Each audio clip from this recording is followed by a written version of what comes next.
ওই সালাত ওইভাবে আছে, আমাকে আর আপনাকে আদায় করতে হবে। আমরাও সেই সুবিধা ভোগ করার চেষ্টা করতে পারি। বেলাল রাদিয়াল্লাহু তাআলার জন্য একার জান্নাত নয়, সারা দুনিয়ার মানুষের জন্যই জান্নাত। ঠিক তেমনি সারা দুনিয়ার মানুষের জন্যই জাহান্নাম। দুশ্চিন্তা ভোগ করতে হবে না। পাপ হয়েছে, ক্ষমা চাইতে হবে। কুল্লু বানি আদম খাত্তা খায়রুল খাত্তাইনা তাওবান। আদম সন্তানই পাপী। ভালো পাপী সেই যে পাপ করার পরে আল্লাহর কাছে ক্ষমা চায়।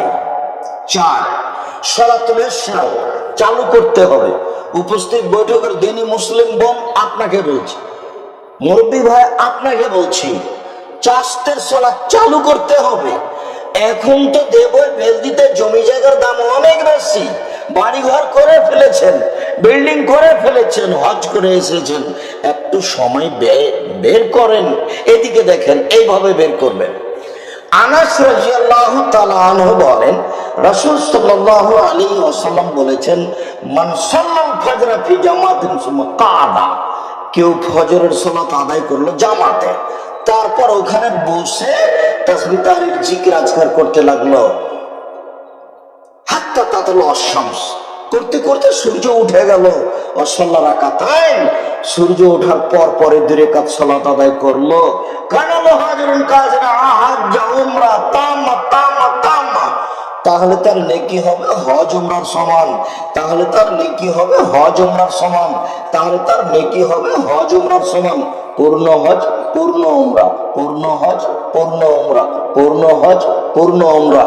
হজ উমরা করে যে নেকি হয় সেই নেকি হবে এই আপনার ইশরাকের 2 রাকাত সালাত আদায় করলে।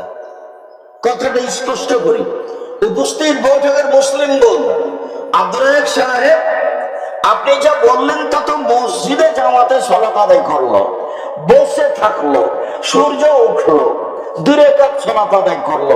আমরা তো মসজিদে যাই না, বাড়িতেই তো থাকি, আমাদের কি হবে? ঠিক আছে, সমস্যা নেই, আপনি বাড়িতেই ফজরের সালাত আদায় করেন, তারপর ওখানে বসে তাসবিহ তাহলিল জিকির আজকার করেন। পেশাব পায়খানা লাগলে যাবেন, ওযু করে বের হয়ে আসবেন। সামাজিক কাজে জড়াবেন না, বাড়িঘর ঝাড়ু দেওয়া কাজে, রান্না বান্না কাজে জড়াবেন না। সূর্য ওঠার সাথে সাথে আপনি 2 রাকাত সালাত আদায় করবেন, তাহলে পূর্ণ হজ পূর্ণ উমরার নেকি হবে। পূর্ণ হজ পূর্ণ উমরার নেকি হবে, এ কথা আমি বলিনি, এ কথা মুহাম্মদ সাল্লাল্লাহু আলাইহি সাল্লাম বলেন। আল্লাহর নেকির অভাব নেই, আপনি নিরাশা হবেন না। আপনি কাজ করেন তো, আমি তো আপনাকে বলেছি সূরা ইখলাস 3 বার পড়েন, একবার কোরআন মাজিদ পড়ার সমান নেকি হবে। তিনি একবার কোরআন মাজিদ তো 30 পারা, প্রত্যেক অক্ষরে 10 নেকি। তাহলে সূরা ইখলাস পড়লে কত নেকি? 1 মিনিটে আমি 3 বার পড়ে নেব। পড়েন না, আপনি তো পড়তেই পারছেন না। পড়ে আপনি নেকি দিয়ে ব্যাগ ভর্তি করে নেন, নেকি 2 হাত দিয়ে লুটে নেন, শ্বাস বন্ধ হয়ে গেলে তো করা যাবে না। সূরা ইখলাস পড়েন। আমি যখন বলেছি নসিহত, তখন বলেছি 4টা নসিহত থাকলো জাতির কাছে। 1, 5 ওয়াক্ত সালাত, 2, হালাল রুজি, 3, কোরআন তেলাওয়াত, অন্তত সূরা ইখলাস, 4, 2 জন যেখানে বসে আছে সেখানে বসবেন না, তার নাম আড্ডা পিটা। ওখানে আর একজনের বদনাম হচ্ছে, আপনি ওখানে গিয়ে বলছেন ঠিকই বলেছিস, আসলেই খারাপ। এবার কি হবে বলেন দেখি? এবার তাহাজ্জুদ, হজ যা করেছেন, দান খায়রাত সব বিলিয়ে গেছে, একটা টিকবে না। ওর নাম হচ্ছে জুলুম। আপনি বললেন ঠিক বলেছিস, আসলেই খারাপ, এটা হলো জুলুম। কোন জুলুম? আপনি আর একজনের জমি দেওয়ে জোর করে দখল করে নিয়েছেন, ওটাও জুলুম, এটাও জুলুম। এদের বিচার পরে হবে। রিকশাওয়ালাকে 1 থাপ্পড় দিয়েছেন, বিচার পরে হবে। জোর করে জমি দখল করেছেন, বিচার পরে হবে। একজনকে চিৎকার করে অপমান করেছেন, মুরব্বী মানুষকে, বিচার পরে হবে। যারা জালেম তাদের বিচার পরে হবে। একদিন যদি লেট হয় 50,000 বছর, আর 3 দিন যদি লেট হয় 1.5 লক্ষ বছর। আর ভালো মানুষের বিচারের সময়সীমা কতটুকু বলেন তো দেখি? এক ওয়াক্ত সালাত আদায়ের সময়। মনে নাই মনে হয়? একটা ভালো মানুষের বিচারের সময় কতটুকু? ফরজ এক ওয়াক্ত ফরজ সালাত আদায়ের সময় ধরে নি 5 মিনিট 7 মিনিট, ঊর্ধ্বে 10 মিনিট। একজন মানুষের বিচারের সময়সীমা 5 মিনিট 7 মিনিট। সেইখানে একটা লোকের বিচার যদি একদিন লেট হয় তাহলে 50,000 বছর। 3 দিন লেট হলে 1.5 লক্ষ বছর। যারা জালেম তাদের বিচার পরে হবে। আরে জমি হলো এই পর্যন্ত, প্রাচীর দিয়েছে, তারপর গাছটা প্রাচীরের বাইরে করেছে, এটা জুলুম না এটা ভালো? গাছটা বাইরে লাগানো আছে। দেখেন, আমি বলেছি কাল নিতে বহুবার 24 ঘন্টার মধ্যে গাছ কেটে ফেলতে হবে। ধর্ম জান্নাতে গিয়ে বাস্তবায়ন করে, হজ করে সুন্দর করে জান্নাতে চলে যায়। প্রাচীরের বাইরে গাছ লাগানো আছে, সবারই গাড়ি ঠেকছে, কেউ কিছু বুঝতে চায় না। আল্লাহ নবী বলছেন যেখানে রাস্তা নিয়ে গন্ডগোল হবে সেখানে রাস্তা ডবল হবে। রাস্তার ব্যাপারে আল্লাহ নবী কোনোদিন আপোষ করেননি। বাড়ি ঘর ভেঙে ডবল করতে হবে, এটা আল্লাহ রাসূলের আদেশ। জুলুম কথাটা বলতে গিয়ে চট করে মনে পড়ে গেল যে প্রাচীর দেওয়া আছে আপনার শেষ সীমায়, প্রাচীরের বাইরে গাছ লাগানো আছে সব রাস্তায়, যেখান দিয়ে হাঁটবেন সেখানে। আরেকটা জিনিস আমরা বলতে পারি না, চাঁপাইনবাবগঞ্জে যে সব এলাকায় আমাদের বাড়ি, তো এইরকম তো আমরা বুঝিনি। গ্রামে আমরা বসবাস করি, তো কেউ যদি রাস্তার দিকে আগে একটা খোঁটা পুঁতেছে, গরু বেঁধে রাখবে, খোঁটা বুঝেন আপনারা? ওখানে গরু বেঁধে রাখবে সেই জন্য তখন যে মুরব্বী হেঁটেছে সে বলেছে, এই ছেলে এই ছেলে ওখানে খোঁটাটা পুঁতছো কেন? গরুটা রাস্তায় চলে আসবে না? একটু খেয়াল করছো না? আর একটু ভেতরে পুঁতো, আর একটু ভেতরে পুঁতো। তখন ওই লোকটা, ওই খোঁটাটা ছেলেটা খোঁটাটা ওখান থেকে তুলে নিয়ে 2 ফুট 3 ফুট আবার 4 ফুট ভিতরে পুঁতেছে। অবাক, কেউ কাউকে কিছু বলে না, কেউ আমি তো দেখতে পাই না, বুঝতে পারি না। আমি তো অনেকদিন থেকে আছি, 2013 সাল থেকে আছি। 2013 সালের 9 ফেব্রুয়ারি, 9 এপ্রিল কি ফেব্রুয়ারি এসেছিলাম প্রোগ্রামে, যেদিন ডাক্তার আব্দুস সোবহানের সাথে সকালে দেখা হয়। মুশারফদের বাসাতে রাতেই ছিলাম। সকালে ডাক্তার আব্দুস সোবহানের সাথে দেখা হলো। প্রায় 90 বছরের একজন বৃদ্ধ মানুষ, হালকা পাতলা, কান্নাকাটি করে বলছে, অনেক দিন থেকে আমি একটু জমি সংগ্রহ করে রেখেছিলাম, কিছু করতে পারি না, পড়ে আছে।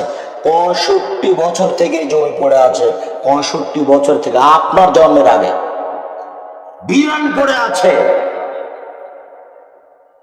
এখন ওখানে ছেলে মেয়ে পড়াশোনা করে, যার জন্য আরো কাউকে শয়তানি কোথায় পড়াশোনা হচ্ছে কেন, বন্ধ কর, এগুলো করছে শয়তানের কাজ।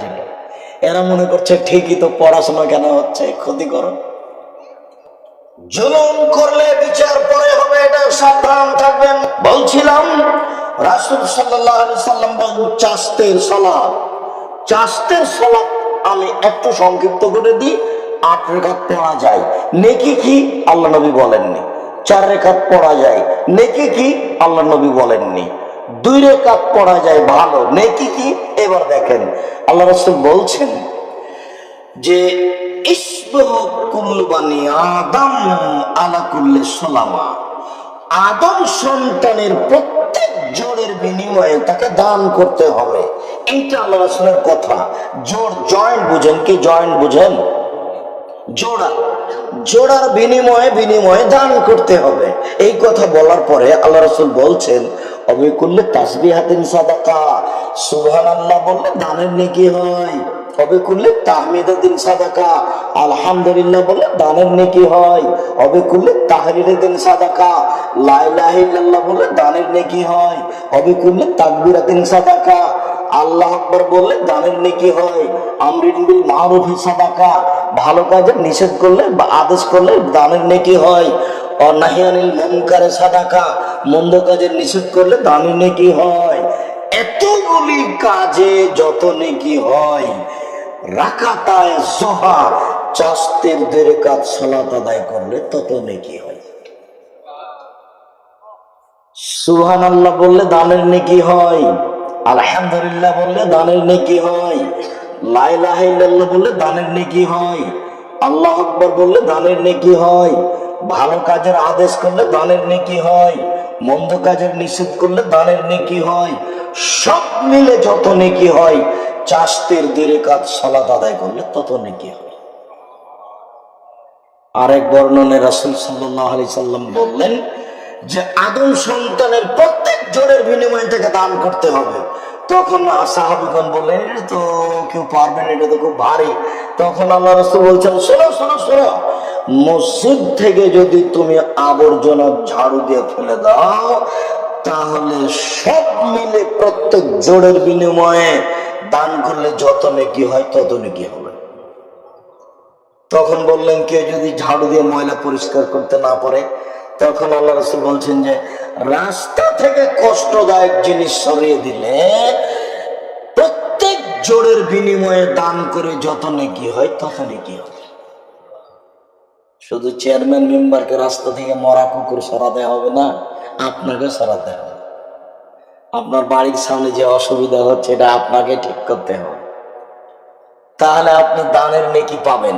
এইবার সাহাবীগণ বলছেন এইটা যদি না পারে, তখন আল্লাহ রাসূল বলছেন ইয়াজিদ মিন যালিকা রাকাতাই দুআ, তাহলে চাষতের 2 রাকাত সালাত আদায় করলে এইগুলি যত কিছু আছে সব করে যত নেকি হবে, চাষতের 2 রাকাত সালাতে তত নেকি হবে। চাষতের 2 রাকাত সালাত। এরপরে সংক্ষিপ্ত সালাতুল হাজা। সালাতুল হাজার একটা জরুরি অংশ, এদিকে লক্ষ্য করেন, আমি কথা কমিয়ে দিলাম। ইব্রাহিম আলাইহিস সালাম তার স্ত্রীকে নিয়ে এক স্বৈরাচারী এলাকায় ঢুকলেন। স্বৈরাচারী শাসক বলল যে তোমার সাথে এই মেয়েটি কে? ইব্রাহিম আলাইহিস সালামের স্ত্রী সবচেয়ে সুন্দরী, সারা পৃথিবীতে হাওয়া থেকে নিয়ে কিয়ামত পর্যন্ত যত মহিলা এসেছে, যত মহিলা আছে, যত মহিলা আসবে, সবার চেয়ে সুন্দরী। অন্যথায় যেই যুগে সারা ছিলেন সেই যুগে সবার চেয়ে সুন্দরী। ইব্রাহিম আলাইহিস সালামকে বলা হলো এটা কে? তখন ইব্রাহিম আলাইহিস সালাম বলেন এটা আমার বোন। তারপরে তিনি তার স্ত্রীর কাছে গিয়ে বললেন, সারা, তুমি আমাকে মিথ্যুক প্রমাণ করো না, আমি কিন্তু তাদেরকে বলে দিয়েছি তুমি আমার বোন।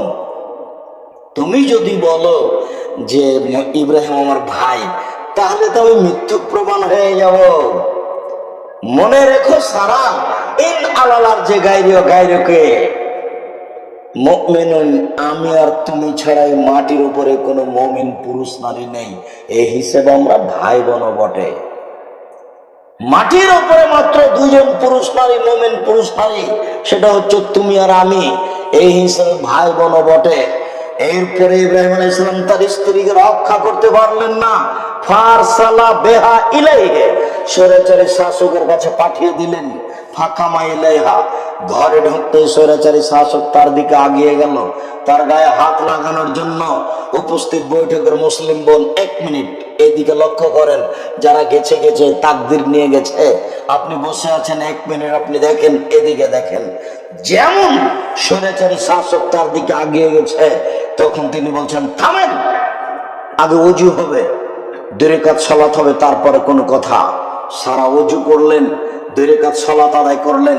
2 রাকাত সালাত আদায় করে বলছেন আল্লাহুম্মা, হে আল্লাহ, ইন কুনতু আমানতু বিকা ওয়া রাসূলিকা, যদি আমি তোমাকে বিশ্বাস করে থাকি, তোমার নবী ইব্রাহিমকে বিশ্বাস করে থাকি, ওয়াসানতু ফারজি লিল জাওজি, জিন্দেগিতে আমার লজ্জা স্থান আমার স্বামী ছাড়া কাউকে ব্যবহার করতে না দিয়ে থাকি, এই কথা যদি 3টা ঠিক হয়ে থাকে, এক, তুমি এক আল্লাহ এটা মেনে নিয়েছি, 2 ইব্রাহিম নবী এটা মেনে নিয়েছি, 3 জিন্দেগিতে আমি কোনোদিন জেনা করিনি, এই 3টে কথা যদি সত্য হয়ে থাকে, ফালা তুসাল্লি তালায়াল কাফেরা, তাহলে নির্জন ঘরে এই স্বৈরাচারী শাসক কাফের জন্য আমার গায়ে হাত লাগাতে না পারে।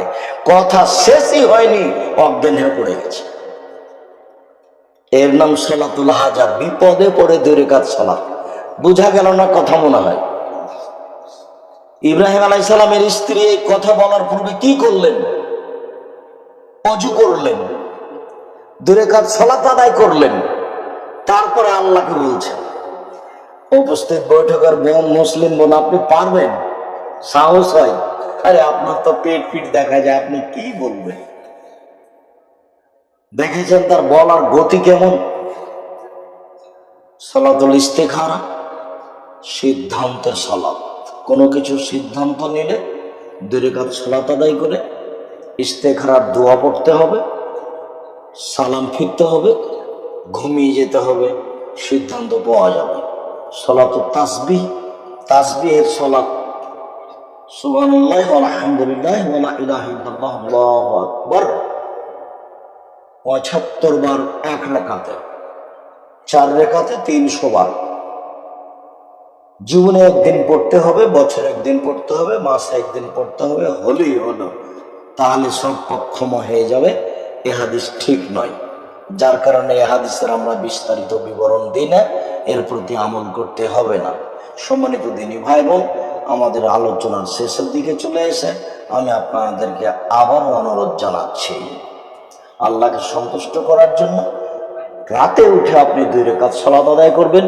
যদি 10 আয়াত করতে পারেন 2 রাকাত সালাতে, 10 আয়াত, তাহলে পৃথিবীতে বড় বড় মানুষ যারা নবী রাসূল সিদ্দিক শুহাদা, ওদের একটা তালিকা আছে, আপনার নামটা সে তালিকাতে লিখে দেওয়া হবে। চেষ্টা করেন, রাতে উঠে সালাত আদায় করতে চাইলে রাত 10টায় ঘুমিয়ে যেতে হবে। আপনি যে ঘরে থাকবেন সে ঘরে টিভি রাখা হবে না, বড় মোবাইল রাখা হবে না।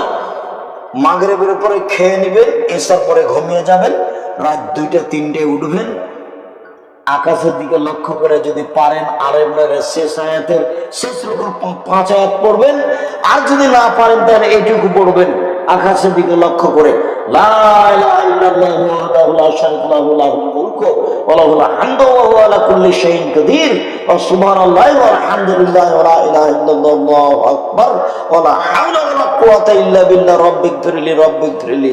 অতীতের সব পাপ ক্ষমা। চেষ্টা করেন রাতে উঠে 2 রাকাত সালাত আদায় করে, নিজের জন্য বলেন, ছেলে মেয়ের জন্য বলেন, জাতির জন্য বলেন। সম্মানিত দিনী ভাই বোন, এই 9 ধরনের সালাত আদায় করার জন্য সময়ের গতিতে আমি আমার পক্ষ থেকে অনুরোধ জানাচ্ছি, একটু জরুরি প্রয়োজন এক ধরনের আর স্বাভাবিক প্রয়োজন এক ধরনের।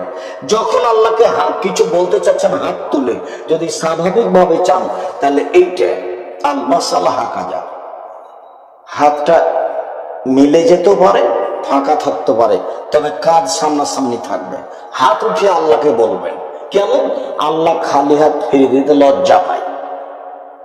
হাত তুলে যখন আপনি বলবেন তখন আল্লাহ আপনাকে দিয়ে দিবে, খালি হাত ফিরিয়ে দিতে লজ্জা পায়, নিজেই লজ্জাশীল, কারো খালি হাত ফিরিয়ে দিতে পারেন না, লজ্জা পায়, যার জন্য বলতে ঠিক আছে তুমি যেটা ছেলে দিয়ে দিলাম।